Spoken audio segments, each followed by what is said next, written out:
네. 제가 작년에는 그 금요기도 때 이렇게 설교를 하게 되면 종종 퀴즈를 좀 냈었거든요. 그때 성도님들이 되게 좋아했어요. 그래서 다음 주에 또 성경 퀴즈가 있고 해서 제가 먼저 한번 성경 퀴즈를 한번 내볼까 합니다. 이 시간에 맞추신 분들에게 제가 선물을 드리겠습니다. 맞추신 분에게 기대되시나요? 네, 3분 기대하고 있었습니다. 네. 지난 제가 11월 2일 날 오후 찬양 예배 때 제가 사도행전에 관해서 이렇게 말씀을 드렸어요. 그래서 이때 이제 사도행전은 1장에서 12장과 13장에서 28장 두 부분으로 나누어진다라고 얘기하면서 이 두 부분에서 각각의 그 사도를 중심으로 해서 이야기가 전개된다라고 말씀을 드렸습니다. 그렇다면 그 두 사도의 이름은 무엇일까요? 네? 우와, 정답입니다. 제가 선물 드리겠습니다. 준비했습니다. 예전에는 이렇게 했는데 너무 적어요. 이제 이렇게. 다음에는 이렇게. 네. 맞습니다. 예. 사도행전에는 이제 베드로와 사도의 베드로와 바울 두 사도를 중심으로 이제 이야기가 전개됩니다. 그래서 1장에서 12장은 베드로를 중심으로, 또 13장에서 21장은 사도 바울을 중심으로 이야기가 전개됩니다. 그래서 지난번에 이제 제가 바울이 쓴 골로새서를 관하여 함께 살펴봤다면, 오늘은 이 사도행전에서 또 다른 그 사도의 중심이 되는 이 예수님의 수제자인 베드로가 쓴 편지인 베드로의 전서 후서에 대해서 좀 간략하게 한번 살펴보고자 합니다. 그리고 이제 참고로 오늘 저희가 이제 돌아오는 수요일 목요일 되면 저희가 매달 성도님들에게 나눠드리는 성경 읽기표가 베드로 전서 베드로 후서입니다. 그래서 오늘 설교를 좀 들어보시고 또 함께 그 베드로 전 후서를 읽어보면 좋을 듯합니다. 베드로 전서 베드로 후서는 이 베드로가 썼다라는 것에 큰 이견이 없습니다. 그리고 그 대상은 이 베드로전서 1장 1절에서 보면은 본도, 갈라디아, 갑바도기아, 아시아와 비두니아에 흩어진 나그네라고 이렇게 말씀을 하고 있습니다. 즉 현대 튀르키예 지역에 속해 있는 그 5개 흩어진 교회, 또한 거기서 신앙생활하고 있는 이방인 그리스도인들에게 쓴 편지이며, 또 이 5개 교회에게 돌아가면서 한번 읽어보라고 하는 해람용 서신이라고 할 수 있습니다. 그리고 오늘 본문의 말씀인 베드로후서 3장 1절에서 보면 내게 이제 이 둘째 편지를 너희에게 쓰노니 이 두 편지로 너희의 진실한 마음을 일깨워 생각나게 하려 하여 라고 이렇게 말씀하고 있는 것으로 보아 베드로 전서뿐만 아니라 이 베드로후서 역시 이 수신자는 동일하다라는 것을 말씀하고 있습니다. 그런데 동일한 이 대상을 두고 쓴 편지이기는 하나 그 편지를 쓰게 된 배경은 각각 다르다라는 겁니다. 베드로가 첫 번째 이 편지를 보냈을 당시에는 이 로마 황제는 우리가 많이 들어본 네로 황제가 로마 제국을 다스리고 있었던 때였습니다. 이 네로 황제는 이 성경에는 직접적인 이름은 언급되지 않지만 신약의 여러 사건들과 초대교회에 큰 영향을 줬던 인물이라고 할 수 있습니다. 예를 들어서 이제 우리 사도행전을 보면 사도 바울이 베스도 법정에서 이제 가이사의 재판을 받겠다라고 그렇게 상소문을 올립니다. 여기서 가이사는 이제 로마 황제를 뜻하는 거죠. 그래서 바울은 로마 황제에게 재판을 받기 위해서 로마로 가게 됩니다. 그리고 2년 동안 가택연금을 당하면서 자신에게 찾아온 사람들에게 주 예수 그리스도에 관한 모든 것을 거침없이 담대하게 가르치고 전하였습니다. 이 내용이 사도행전 25장에서부터 28장에 있습니다. 다들 알고 계시죠? 몰라도 그냥 고개 끄덕끄덕 해주시는 겁니다. 그래야지 앞에서 설교하는 제가 힘이 나지 않겠습니까? 다들 알고 계시죠? 감사합니다. 제가 뭐 확인할 건 아니니까. 이때 이제 로마 황제가 바로 네로였습니다. 그런데 네로는 정치를 잘하는 황제가 아니었습니다. 로마 제국의 부를 탕진하였고 또한 주변에서 일어나는 그런 반역들을 잘 진압하지도 못하는 그런 황제였습니다. 그러다 보니까 어떻겠습니까? 인심도 많이 잃고 민심도 많이 잃고 여기저기서 자신의 목숨을 노리는 사람들이 많이 있었겠죠. 그렇게 자신의 입지가 탄탄하지 못한 황제였는데 그만 네로 황제가 자신의 생일날에 큰 사고를 쳤어요. 그게 뭡니까? 로마에 큰 불을 일으킨 겁니다. 그런 상황에서 입지가 탄탄하지 않은 네로는 어떻게 해야 되겠습니까? 자신이 불을 저지르지 않았다라는 그런 뭔가 알리바이를 만들어야 되지 않겠습니까? 누군가에게 누명을 씌워야 하겠죠. 그 대상을 쭉 찾아보는데 누가 보이냐면 마치 딴 세상을 살아가고 있는 것처럼 살아가고 있는 그리스도인들이 보인다는 거죠. 그래서 기독교인들에게 모든 것을 그걸 뒤집어 씌웁니다. 그러면서 국가적으로 이제 대대적인 기독교 박해가 시작이 됩니다. 그렇게 교회에 대한 박해가 심해지는 그런 상황에서 베드로는 그리스도인들이 믿음과 소망을 잃지 않고 바른 자세를 갖도록 격려하기 위해서 편지를 썼는데 그 편지가 뭐냐? 바로 베드로 전서라는 겁니다. 다시 말해 당시 교회는 로마의 박해라고 하는 그런 외적인 상황에서 앞으로 다가올 영원한 영광에 대한 관점을 가지고 현재 당하고 있는 그 고난을 생각해 보라는 겁니다. 그래서 베드로전서 1장 6절에서 이렇게 말씀하고 있습니다. 그러므로 너희가 이제 여러 가지 시험으로 말미암아 잠깐 근심하게 되지 않을 수 없으나 오히려 크게 기뻐하는도다. 또한 5장 10절에서는 이렇게 말씀합니다. 모든 은혜의 하나님 곧 그리스도 안에서 너희를 부르사 자기의 영원한 영광에 들어가게 하시니가 잠깐 고난을 당한 너희를 친히 온전하게 하시며 굳건하게 하시며 강하게 하시며 터를 견고하게 하시리라. 즉 현재 당하고 있는 고난은 잠깐이라는 겁니다. 언젠가는 사라지는 그러한 시간이라는 겁니다. 그러나 그 뒤에 찾아오는 것은 영원한 영광이 찾아온다는 겁니다. 왜 그래요? 바로 영원한 영광에 들어가게 하신 예수 그리스도를 향한 믿음을 지켜나가기 때문이라는 거죠.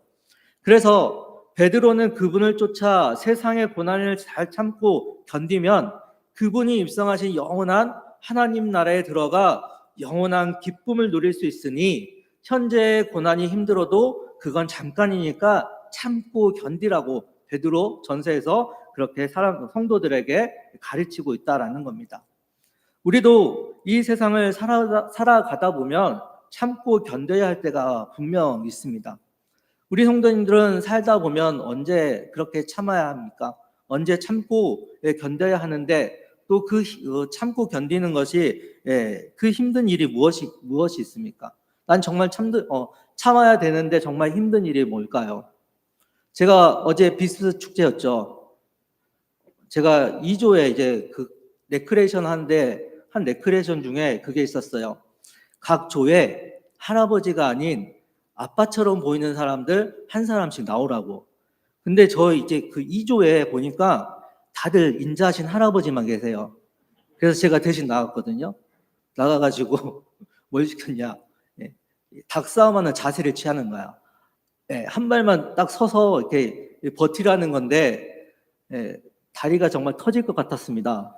근데 참았습니다. 왜? 그 2조에 속해 있는 그 어르신들이 점수를 너무 받고 싶어 하는 것 같아서 점수를 주기 위해서 끝까지 참았습니다. 우리 성도님들은 참기 힘든 상황에서 언제 그렇게 참고 견디십니까? 또 하나는 또 비교할 수는 없지만 요즘에 매일 살과의 그런 전쟁을 벌입니다. 살과의 전쟁.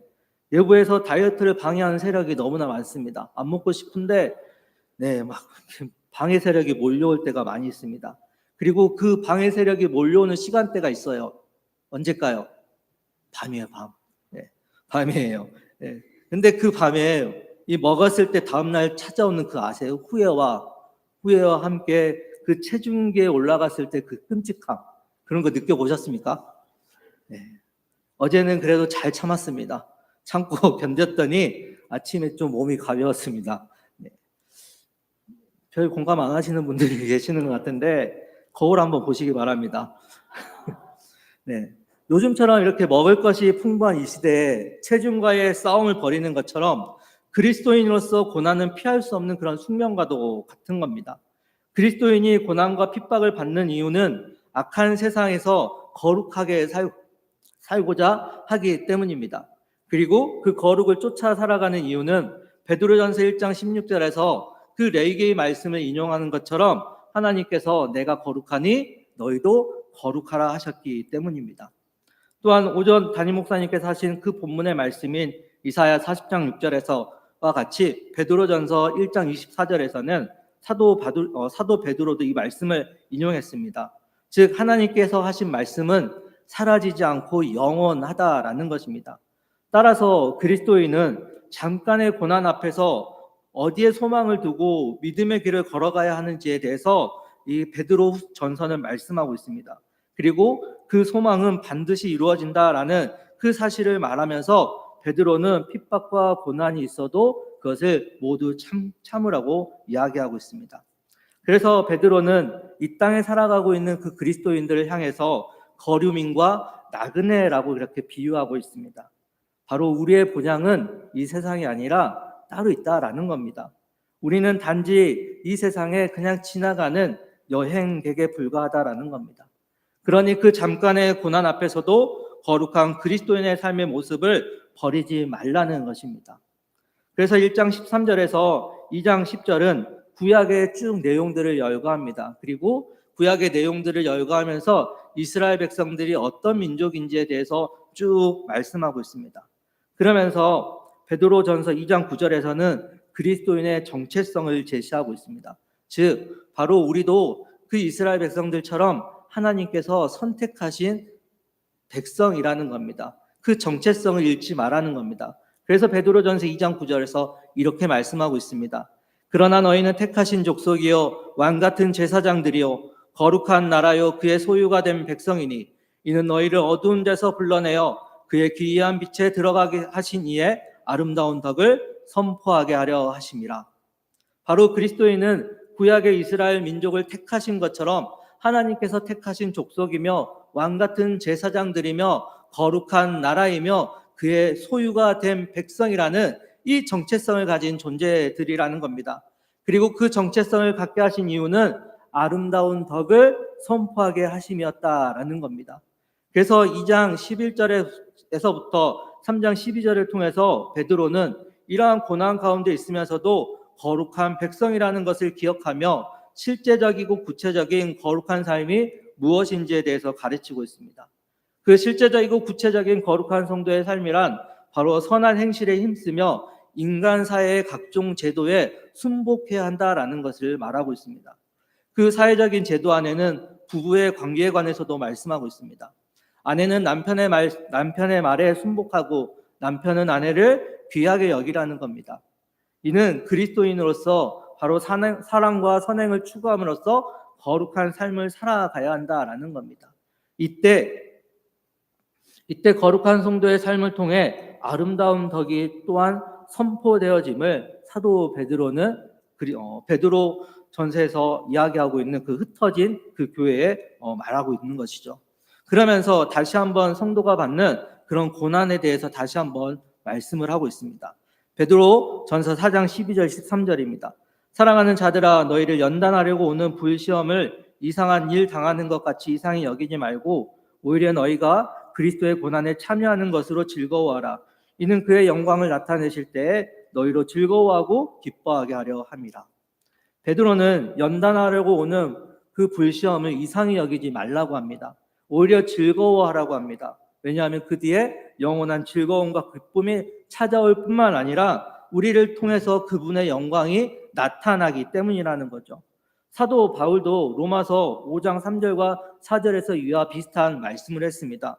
그래서 환난 중에 즐거워하고 그 환난은 인내는 연단은 소망을 이루기 때문이라고 그렇게 사도 바울도 말했다는 거예요. 현재 베드로가 박해를 받고 있는 그리스도인들에게 하는 그런 말씀을 이 사도 바울도 똑같이 하고 있었습니다. 그러면서 5장 8절에서 대적 마귀가 우는 사자같이 두루다니며 삼킬 자를 찾으니까 너희들은 근심하고 깨어 있으라고 합니다.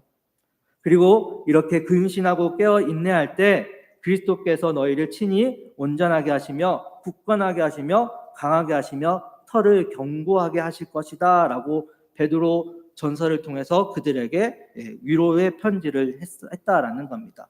즉 고난 가운데 우리가 승리할 수 있는 비결은 바로 예수 그리스도이시라는 것을 베드로는 고난받는 성도들에게 가르치면서 이 베드로전서를 마무리했다라는 겁니다. 그렇게 외부의 반대 세력으로 인한 그 고난 때문에 신앙생활하는 것이 쉽지 않았다라는 겁니다. 그래서 베드로는 베드로전서라는 이 편지를 보내면서 그들에게 힘과 또한 위로와 또 그 모든 것을 헤쳐나갈 수 있는 그런 방법들을 알려주었다라는 겁니다. 근데 이 베드로후서, 이제 베드로전서가 끝났잖아요. 그 베드로후서가 있는데 베드로후서는 그와는 반대되는 배경을 가지고 있었습니다. 베드로전서가 어떤 외부에서 오는 그런 고난과 박해 때문에 베드로가 편지를 보냈다라고 하면 이 베드로후서는 반대예요. 그 내부에 그 신앙생활을 하는데 위협적인 요소들이 많이 있었다라는 겁니다. 그래서 내부의 그 세력들로 인해서 이 교회 공동체가 어려움에 처해 있었다라는 겁니다.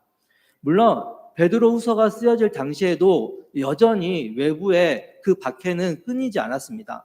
베드로후서 1장 13절과 14절을 보면 베드로가 이렇게 얘기를 해요. 내가 이 장막에 있을 동안에 너희를 일깨워 생각나게 함이 옳은 줄로 여기노니 이는 우리 주 예수 그리스도께서 내게 지시하신 것 같이 나도 나의 장막을 벗어날 것이 임박한 줄을 알미라. 이렇게 편지를 썼다는 거예요. 여기서 베드로는 뭐라 했어요? 나의 장막을 벗어날 것이 임박한 줄 알미라 라고 얘기했어요. 여기서 말하는 나의 장막은 뭘까요?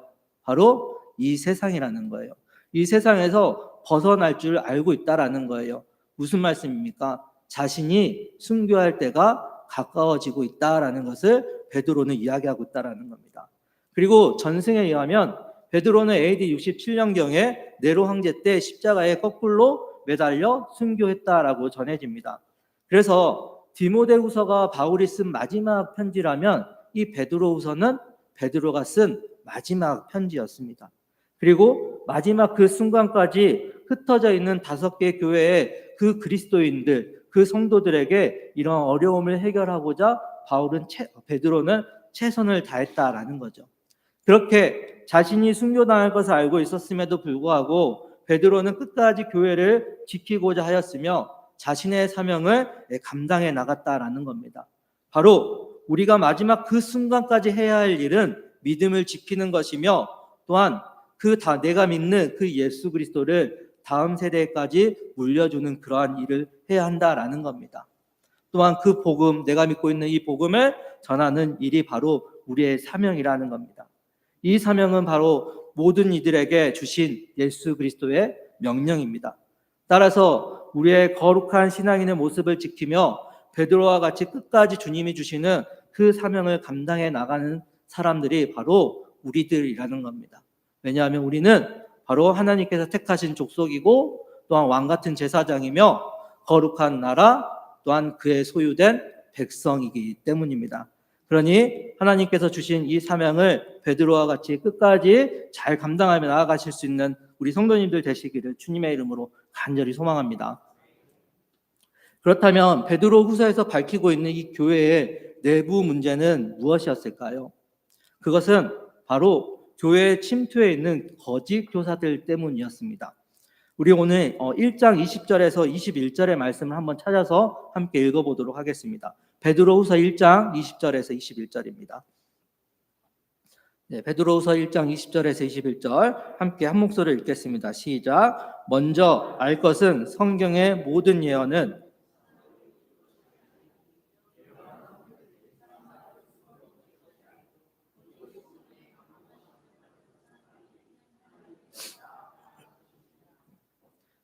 그 거짓 교사들이 교회에 침투했는데 이들이 바로 이 성경을 곡해해서 가르쳤다라는 겁니다. 그들은 이 모든 예언, 바로 이 성경의 말씀들을 사사로이 풀고 있었다라는 겁니다.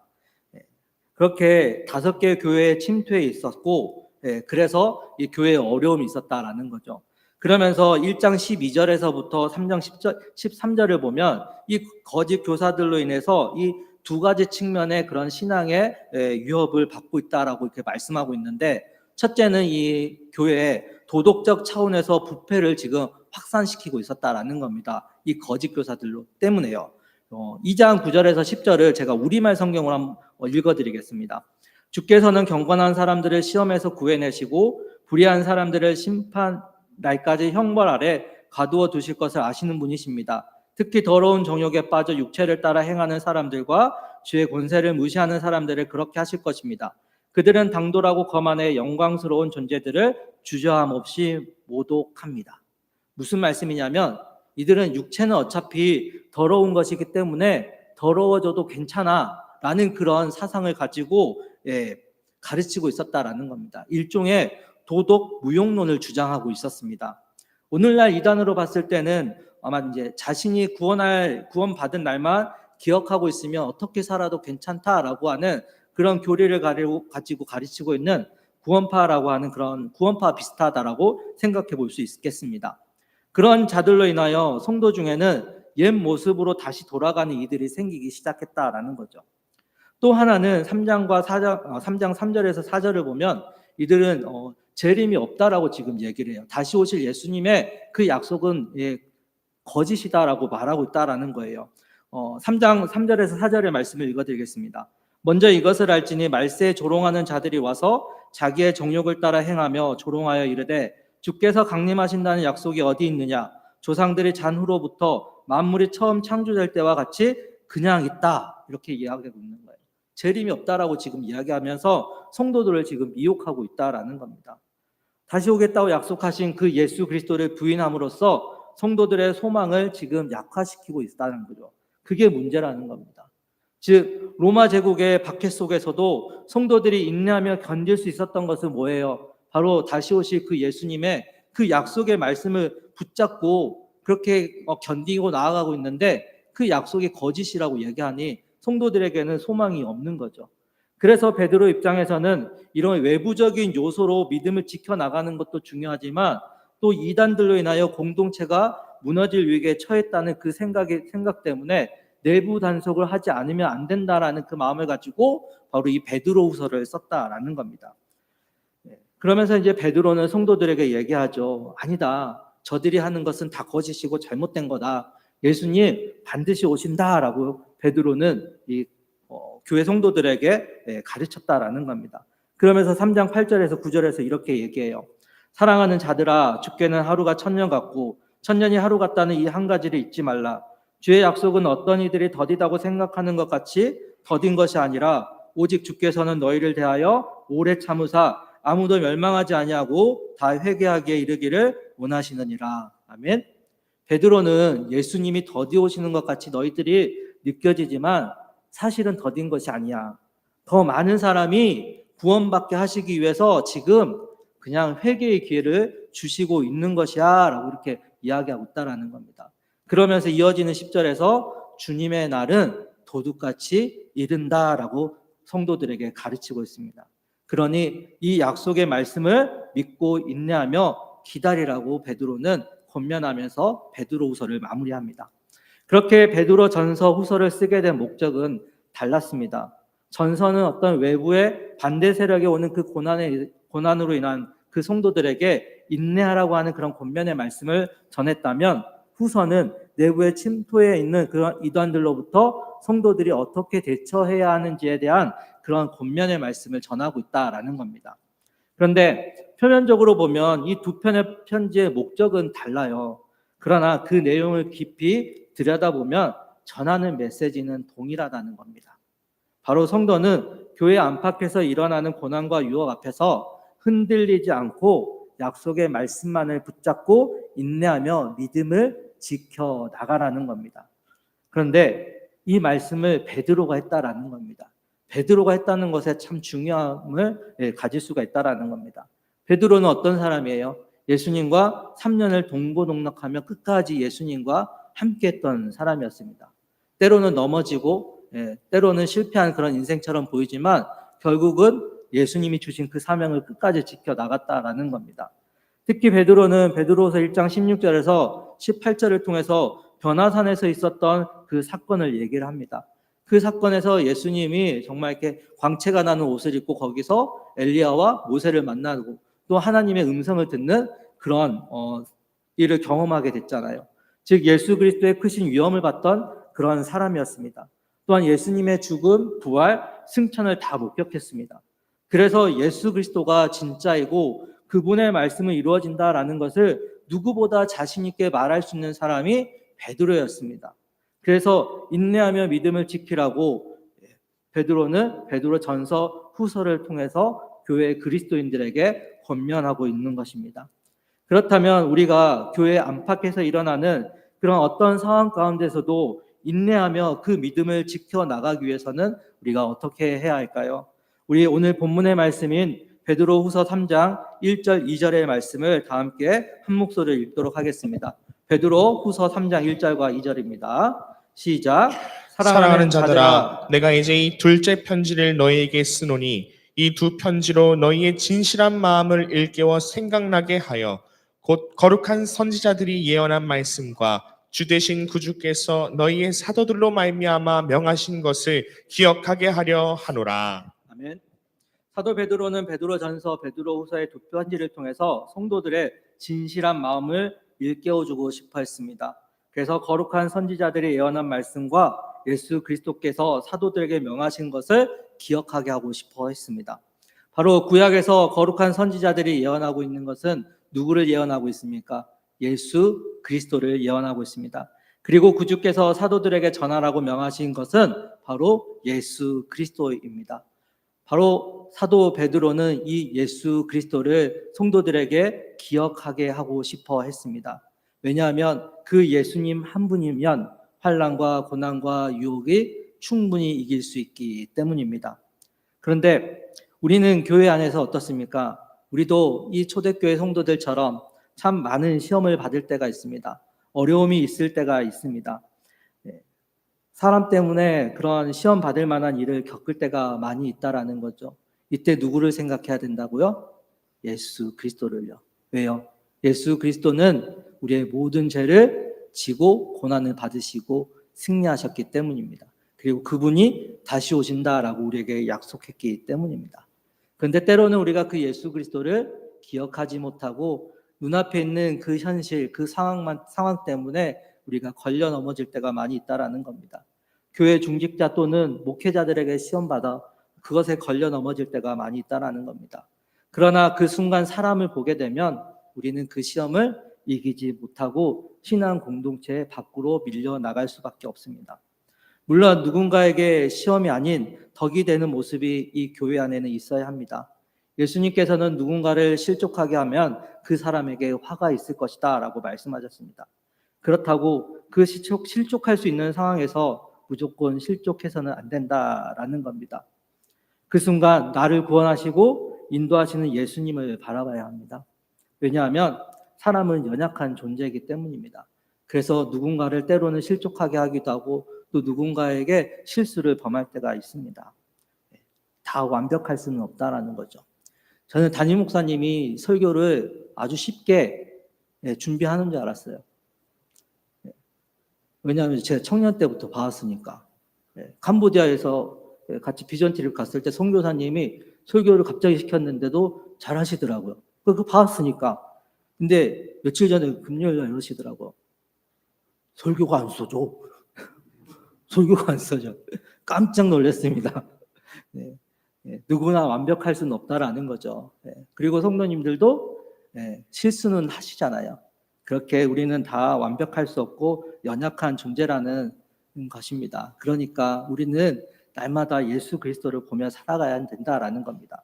또한 세상으로 나아가면 우리 그리스도인들에 대한 좋지 않은 감정, 시선으로 보시는 분들이 많이 있습니다. 화요일날 붕어빵 전도를 해서 담임 목사님과 이렇게 가면 길 가는 사람들에게 이렇게 붕어빵을 이렇게 전해줘요. 그래서 안녕하세요, 호산나 교회에 었습니다. 그 인사부터 딱 하면 표정부터 달라요. 교회에서 왔다는 것 때문에 막 뭔가 이렇게 방어벽을 치고, 근데 붕어빵 하나 드세요 이렇게 얘기하면 그때서 이제 표정이 약간 풀리거든요. 이 앞에서도 그러는데, 이 교회 앞에서도 그러는데 세상에 나가면 얼마나 심하겠습니까? 교회를 경계하고 좋지 않은 시선으로 바라보는 이들이 많이 있다라는 거죠. 사회생활 하다 보면 퇴근 후에 3, 3, 5 모이는 그런 저녁 모임에 술을 마시지 않는다는 이유로 그리스도인들을 끼워주지 않거나, 또한 혹여 같이 모이게 되면 그런 안축감이 될 때가 많이 있습니다. 그러면서 교회 다니는데 당신은 왜 그렇게 사느냐라고 비판의 대상으로 전락하기도 합니다. 그렇게 당시 초대교회에서 어려움을 겪는 것과 같이 오늘날 그리스도인들이 겪는 고난의 강도는 다를 수는 있지만 끊임없이 교회와 그리스도인에게는 그 안과 밖에서 어려움이 기다리고 있다라는 겁니다. 초대교회처럼 이단이 교회로 침투해 무너지는 그런 상황이 발생하기도 하고 그리스도인이라는 그런 선입견으로 인하여 바라보는 그런 비판적으로 바라보는 그런 시선들이 참 많이 있다라는 겁니다. 그러한 상황에서도 베드로는 자신의 서신서를 통해서 반드시 하나님 나라는 임하니 믿음 가지고 인내하며 다시 오시겠다 하신 그 약속하신 예수 그리스도를 믿고 기다리라고 전합니다. 그런 의미에서 이 땅의 구원과 회복을 위해 아기 예수님의 탄생을 기념하며 또한 다시 오시겠다라고 약속하신 그 예수님을 기다리며 성탄을 준비하고 있는 이 대림절 기간에 이 베드로전서 후서는 저희들에게 더욱더 의미 있게 다가오는 말씀이라 할 수 있겠습니다. 사랑하는 호산나 교회 성도님들, 그리스도인으로 살아가는 것이 참 쉽지 않습니다. 우리의 행동도 조심해야 하고 많이 참아야 하고 선을 베풀어야 하고 때로는 그런 우리를 이용하려는 사람들도 많이 있습니다. 때로는 우리를 유혹하며 걸려 넘어지게 하기도 하고 심지어는 사회에서 왕따를 시키기도 합니다. 그러나 우리는 그러한 상황에서도 기억해야 합니다. 우리는 예수님의 은혜와 사랑으로 인하여 택하신 족속이 되었고 왕같은 제사장이 되었고 거룩한 나라가 되었고 그의 소유가 된 백성이라는 이 사실을 우리는 기억해야 하겠습니다. 그렇게 우리 모두는 예수님 한 분이면 충분한 인생이니 어떤 상황이든 그 예수 그리스도를 생각하며 다시 오시겠다 약속하신 그 말씀 믿고 인내하며 믿음의 길을 걸어 나아가는 겁니다. 오늘 오전 말씀처럼 풀은 마르고 꽃은 시드나 이 하나님의 약속의 말씀은 영원하기 때문입니다. 그렇기에 우리는 이 세상의 것을 바라보는 인생이 아닌 바로 위의 것을 바라보며 하늘의 소망을 두고 살아가는 인생입니다. 그렇게 그 소망을 두고 거룩한 백성이라는 이 정체성을 잃지 않고 살아간다면 우리를 통해 이 세상에는 아름다운 덕이 선포되어질 것이라 믿습니다. 그러니 이 대림절 기간 우리를 위해 이 땅에 오신 예수님의 탄생을 기쁨으로 기다리시기를 바랍니다. 그리고 다시 오시겠다 약속하신 그분의 말씀을 믿음으로 받아 끝까지 인내하며 거룩한 하나님 자녀로서의 정체성을 지키며 살아가실 수 있기를 바랍니다. 그렇게 우리가 그 약속의 말씀을 붙잡고 나아갈 때 우리를 통해 주님의 빛이 전해지는 은혜가 있는 줄 믿습니다.